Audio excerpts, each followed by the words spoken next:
শালির বাড়িতে কোন শালা জন্ম দিচ্ছে মোটা কথা সেন্ডে দিয়ে করছিল ওই শালা শালির বাড়ি কাই যাইতে দেখি নেবে তারপর পাশা পাশা এক দুই ধরে হাত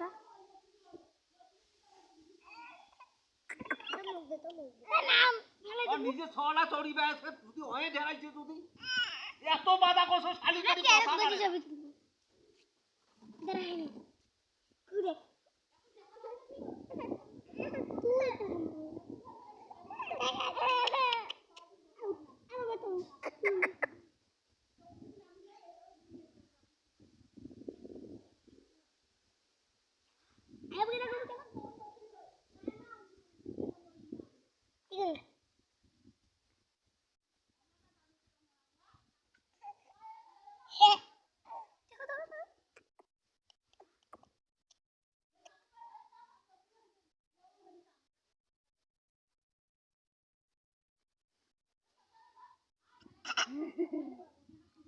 Masa bida